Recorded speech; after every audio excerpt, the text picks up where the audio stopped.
Griffin Blake never intended to stay at the charity auction longer than 20 minutes, just long enough to write a fat check, shake a few hands, and disappear before anyone asked him about his love life.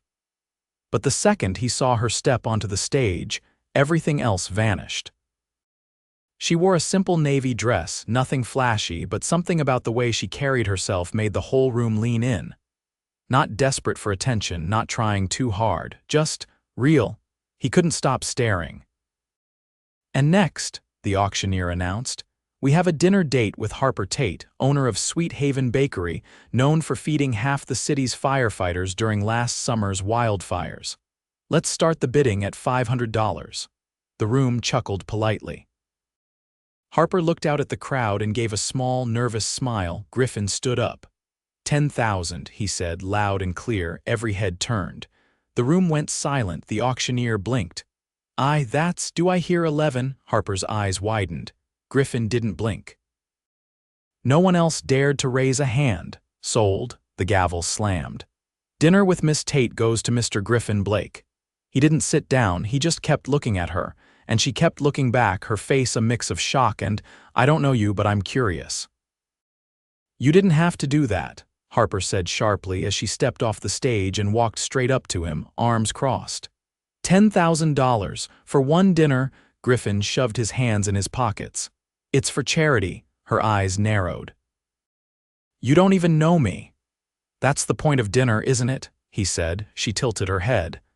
"So what, you just throw money at women you want to take out?" Griffin smiled, but it didn't reach his eyes. "Only the ones who look like they'd say no if I asked normally." That pulled a soft laugh from her. "Well, you're not wrong." He held out his hand. Griffin Blake, her fingers slipped into his. "Harper Tate." "Nice to meet you, Harper. When are you free?" She studied him for a beat. "Tomorrow night, 7, he nodded. "I'll pick you up." "No, I'll meet you there." Griffin's grin widened. "Control issues." "Safety protocols," she said, walking away with a wink. The next night, Griffin booked out the entire rooftop at Leora, the most exclusive restaurant in the city. Candlelight flickered across the white tablecloths. A string quartet played somewhere in the background, and Harper, in a soft rose-colored dress and no makeup, looked completely out of place and completely stunning. "You rented the whole rooftop," she said, eyebrows raised. "I like privacy," Griffin replied, pulling out her chair. She sat slowly. "You sure this isn't overkill?" "I like overkill." She looked around. "You do know I'm just a baker, right? No secret modeling career, no royal bloodline." "I'm just a guy who builds software," he said lightly. She snorted. "You're not just anything. You're Griffin Blake. You own Nova Tech." He raised a brow. "You Googled me." "Of course I did. I have safety protocols, remember?" He laughed. "And did I pass?" Jury's still out. Dinner was surprisingly easy. They talked about everything and nothing: her bakery, his overworked boardroom, her love for small dogs, his irrational hatred of mint chocolate. She swore he was insane for that. He told her she was brave for opening a business without a safety net. "So why baking?" he asked as they sipped wine under the stars. Harper shrugged. "It's predictable. You follow the recipe, it turns out right, or it doesn't, and you know exactly what went wrong. Life's not like that." Griffin nodded slowly. "No, it's not." She looked at him curiously. "You sound like someone who's had it go really wrong." He didn't answer right away. "I've had people care more about what I own than who I am." Harper didn't look away. "Then maybe you need new people." He stared at her for a long second. "Maybe I do." After dinner, he walked her to her car. Not a limo, not a driver, just a beat-up Jeep with a cracked taillight. She leaned against the door watching him. "So was the 10 grand worth it?" "Not even close," he said, her eyebrows lifted. "Oh, it's worth a hell of a lot more," she laughed. "Smooth?" "I'm serious," Griffin said. "Whatever this is, I want to see where it goes." Harper hesitated. "You don't even know me." "I know enough." "And what is that?" "That you're the first person in a long time who made me forget I'm supposed to be untouchable." She blinked, caught off guard. "Well, that's a line." "It's not," he said seriously. "And I don't do this. I don't chase anyone, ever." She looked down, then back at him. "Then maybe we both don't know what we're doing. Maybe that's the fun part." A beat passed. Then she opened her car door. "Night, Griffin. You'll call me," he asked. She gave him a look. "You already have my number." He watched her drive away, her taillights disappearing into the night, and for the first time in a long time, Griffin Blake felt something real crack through the armor he'd spent years building. He wasn't sure where this was going, but he knew one thing for sure. He wasn't letting Harper Tate disappear. Griffin stood in front of the glass wall of his penthouse office, barely hearing the buzz of his assistant's voice through the intercom. The city stretched beneath him like a living blueprint, but for the first time in years, he wasn't focused on acquisition projections or quarterly forecasts. He was thinking about Harper. He hadn't expected the echo of her laugh to follow him into boardrooms. He hadn't expected the pull, that impossible magnetic draw, to grow stronger after just one night. He'd met women who chased his name, his wallet, his connections. Harper hadn't done any of that. She challenged him, met his gaze without blinking, and walked away with her head high. And now he couldn't stop wondering when he'd see her again. "Griffin," said Ava, his assistant, stepping carefully into the office. "Your 2 o'clock is waiting." He didn't turn. "Reschedule it." Ava hesitated. "It's the venture capital group from Geneva."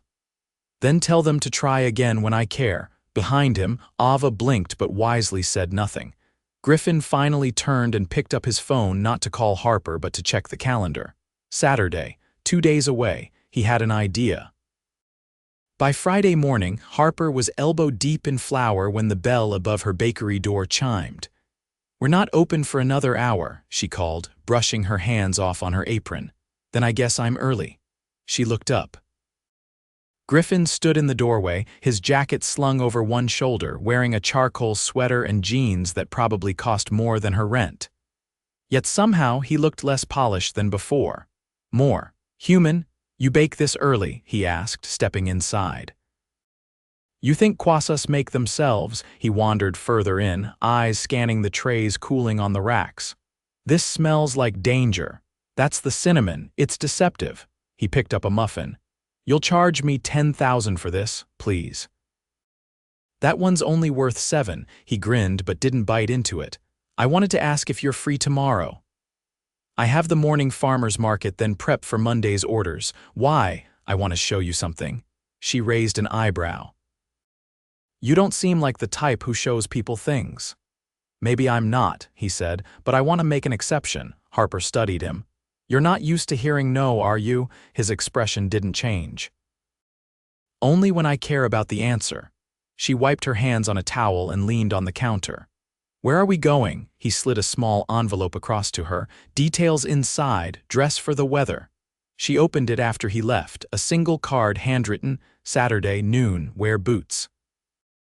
The next day, Harper stood at the base of a private helipad just outside the city, staring up at Griffin, who waited beside a sleek black chopper. Wind whipped her hair across her face as the blades spun slowly.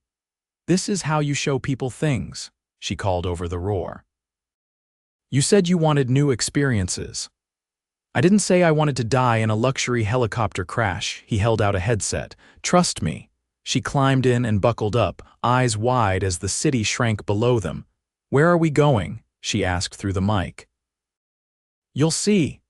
The flight took 20 minutes, ending in a clearing surrounded by quiet forest. A sleek SUV waited nearby, and when Harper climbed in beside him, she glanced sideways. "If you tell me you're taking me to a secret bunker, I'm out." "It's not a bunker." "Good." "Because I didn't bring my apocalypse shoes." They drove in silence for a few minutes before the trees parted, revealing a sprawling 2-story structure built from stone and glass, tucked into the hillside. Harper's breath caught. "What is this?" Griffin parked and stepped out. "Come on."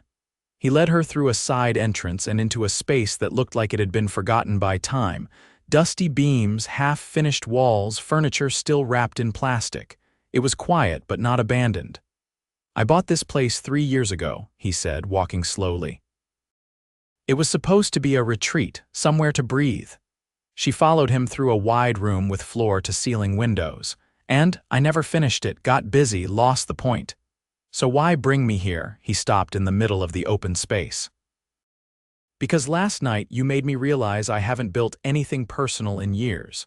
Just empires, not homes. Harper looked around again. The view was breathtaking. Trees, mountains, and sky, all without a single city sound.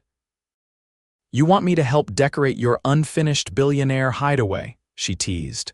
"No," his voice dropped. "I want to know what kind of place someone like you would build if you had the chance." Her laughter faded. "Why me?" "Because you make things with your hands, things that matter. You don't just throw money at problems, you solve them." She stared at him. "That's not something people usually notice." "I'm not most people."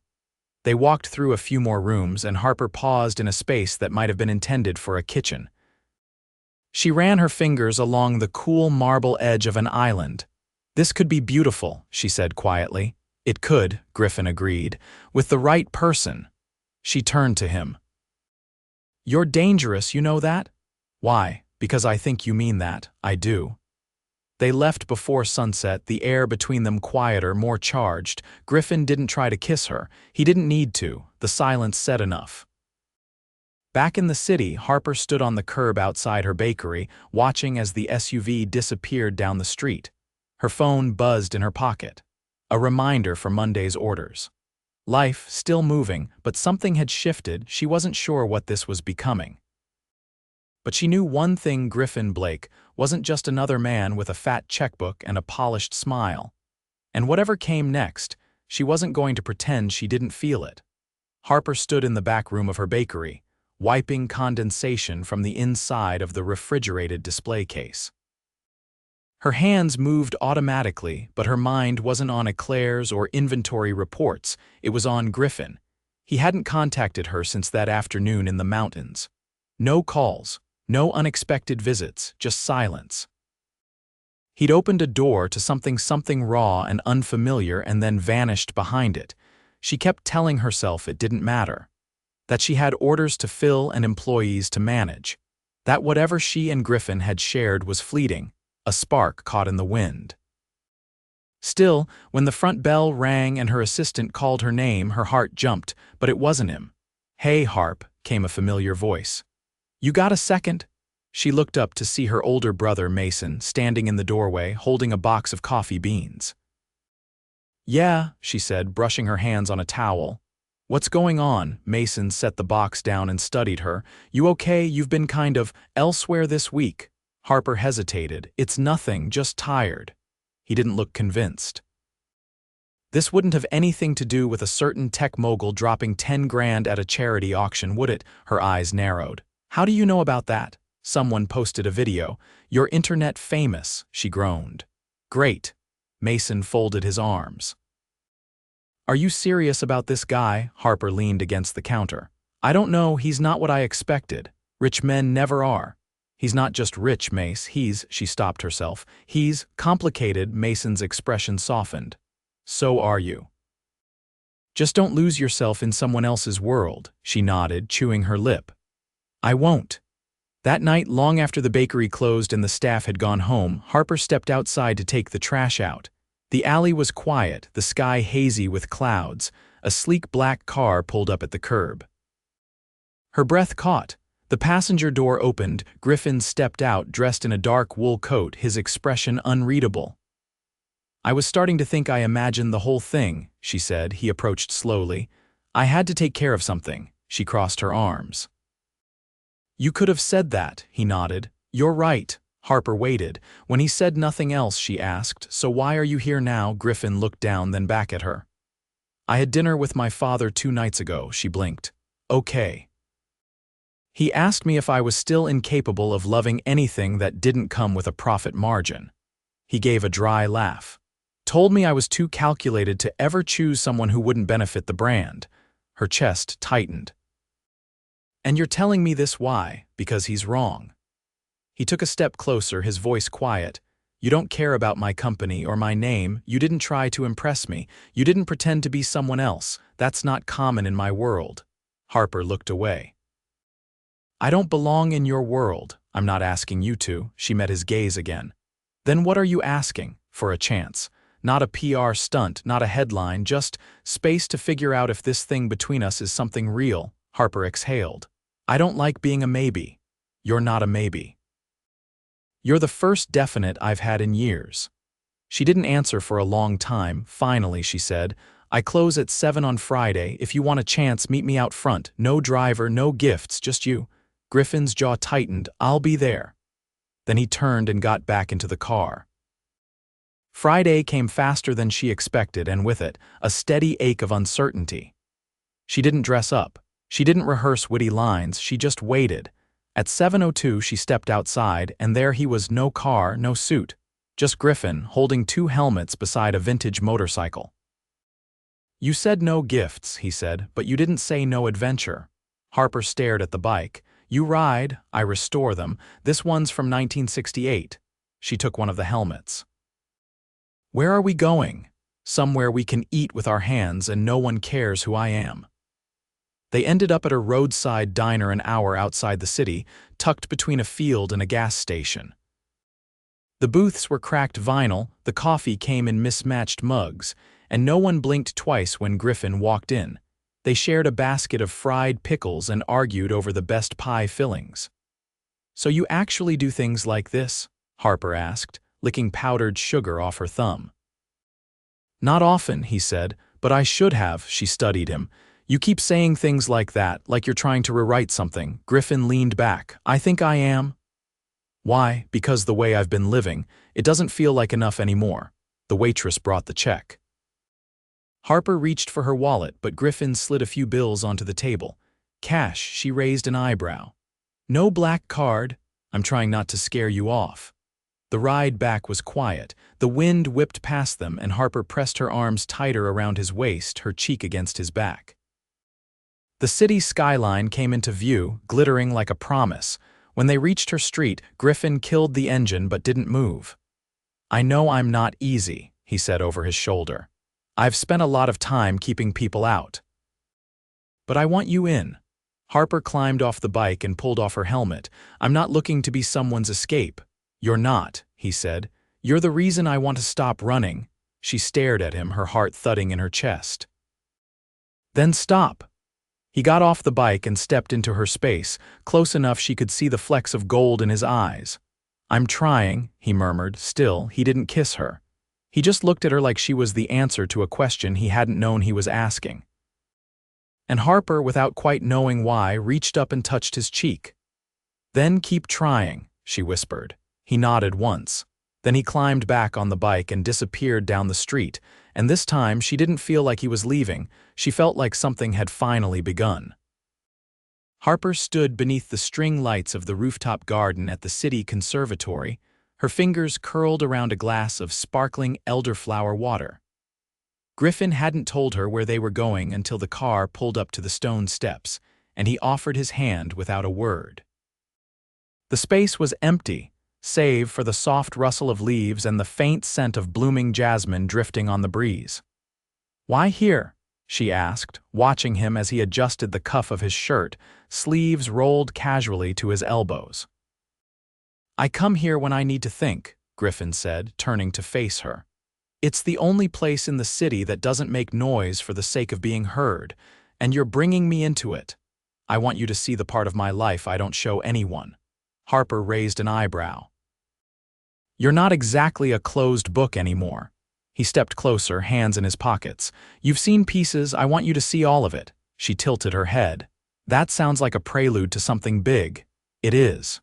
Griffin reached into his coat and drew out a narrow envelope. He handed it to her without ceremony. She opened it slowly, revealing a single sheet of paper with ornate lettering.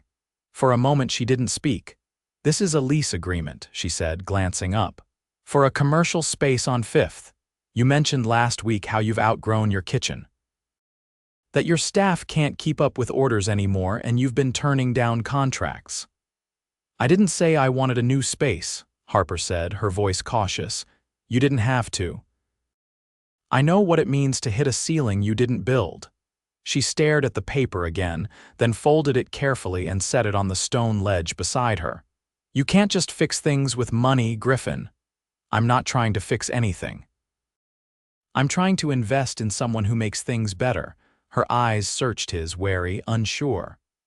I don't want you to owe me, he said. This isn't a favor, it's a door. You can walk through it or not, but don't pretend you don't deserve the choice. Harper exhaled slowly. You keep catching me off guard. Good, I plan to keep doing that. She crossed her arms, not defensive but grounding herself. You know, I spent years learning how to stand on my own. I built my life from nothing. I don't want to be someone who gets handed things. You're not, he said. You're someone who's earned the right to choose a bigger life if she wants it. That's not the same thing. Silence stretched between them, not heavy but full. Then she said, You're not what I thought billionaires were like. What you think we were, more polished, more practiced. Less human. Griffin gave a soft laugh. I used to be, you ruined that, glad to be of service. A soft melody drifted across the garden from hidden speakers. Griffin held out a hand, dance with me. There's no one here, exactly. Harper hesitated, then stepped into his arms. The city shimmered below them as they moved. After a few moments, she said quietly, I got an offer this morning, from a brand management firm. They want to feature Sweet Haven in a national print campaign.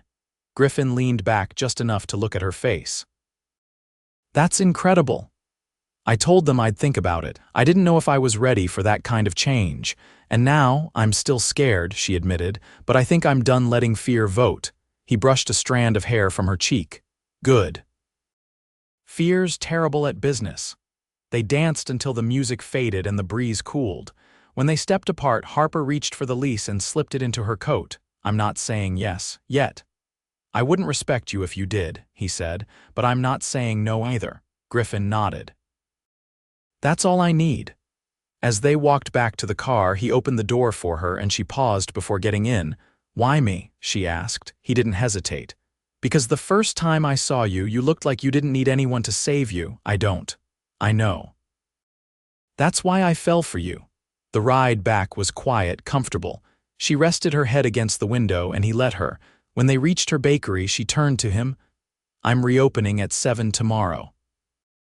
You want to show up early, bring coffee and lift a few flour sacks. I won't stop you, he grinned. I'll be there. And bring real shoes, she added. No more designer leather, Griffin laughed. Deal. The next morning, he showed up 10 minutes before 6 in sneakers. By noon, he was dusted in powdered sugar and had been scolded twice for stacking boxes incorrectly. Harper caught him sneaking bites of filling when he thought no one was watching. Later that day, she handed him a clipboard with a list of deliveries. Think you can handle this? He looked it over. I've closed 8-figure contracts with less paperwork. Then this should be a breeze, he leaned in.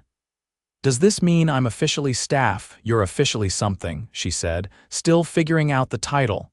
Take your time. It wasn't flashy, it wasn't dramatic, but it was real. And for Griffin Blake, a man who once thought love was a liability, it was everything. That evening, he returned with flour on his shirt and a crooked smile on his face, holding a tiny caramel tart. For the boss, he said, handing it to her. She took it, bit into the crust, and closed her eyes. You didn't make this, she said. Nope, but I carried it like it was priceless. She smiled, and for the first time in years, he felt like he was exactly where he was meant to be. They didn't need gala gowns or rooftop declarations. They had something better, each other. And that was worth far more than $10,000. The first thunderclap rattled the cafe windows just after Harper slid the last tray of raspberry hand pies into the display case. Outside, the street had emptied, the sky a bruised slate gray. She wiped her hands on a rag and glanced at the clock.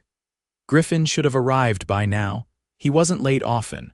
Before she could dwell on it, the back door swung open and her assistant, Claire, stepped in, clutching a dripping umbrella.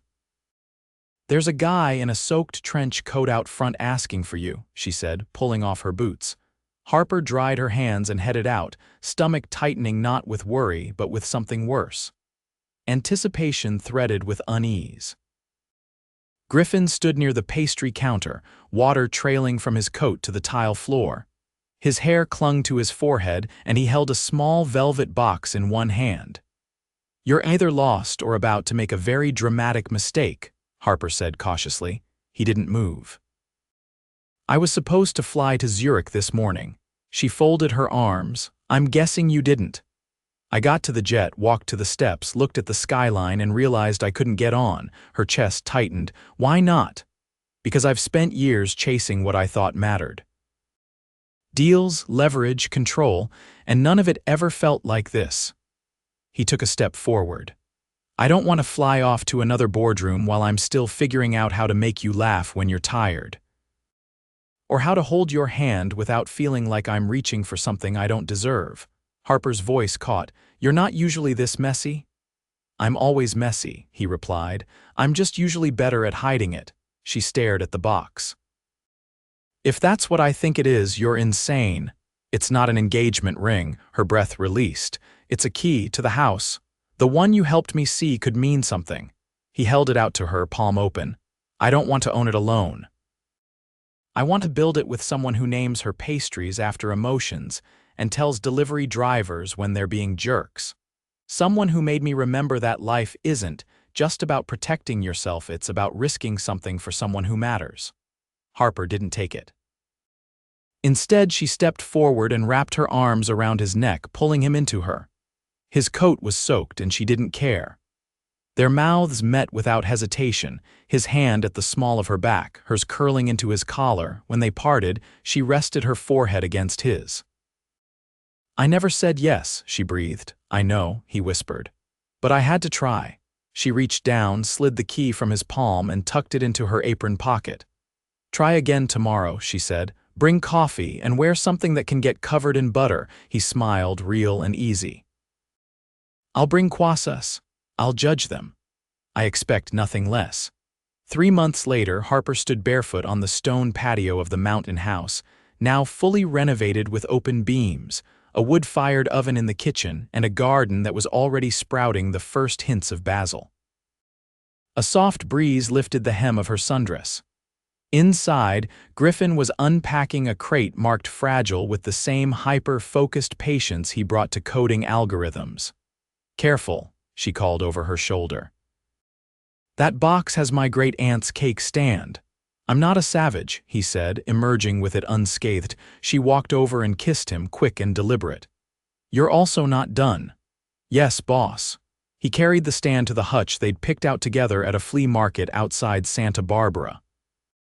Harper watched him settle it carefully on the shelf, her chest tightening with the kind of joy that didn't need words. They didn't talk about the past much anymore, not because it hurt, but because it no longer defined them. Griffin worked fewer hours now, delegating more, building a nonprofit to fund culinary programs in underserved schools. Harper's bakery had doubled in size, and she'd opened a second location downtown. She still rose before dawn, but some mornings she let herself sleep in, tangled with him beneath linen sheets, neither of them saying a word. Some nights, they made dinner together and danced barefoot in the kitchen. Other nights, they fought over design choices or grocery lists or the definition of the word mild when it came to salsa. But always, they found their way back to each other. One evening, as twilight spilled over the mountains, Harper stepped out onto the patio with 2 glasses of wine. Griffin joined her, sliding an arm around her waist. Think we'll ever stop surprising each other? She asked. God, I hope not. She looked up at him, eyes shining. I love you, I know, he said quietly. And I love you more than I ever knew I could. They stood in silence for a while, the wind rustling the trees, the world finally full of nothing they needed to escape. And for Griffin Blake and Harper Tate, everything they'd built, every risk, every misstep, every moment had led exactly here. Home together, always.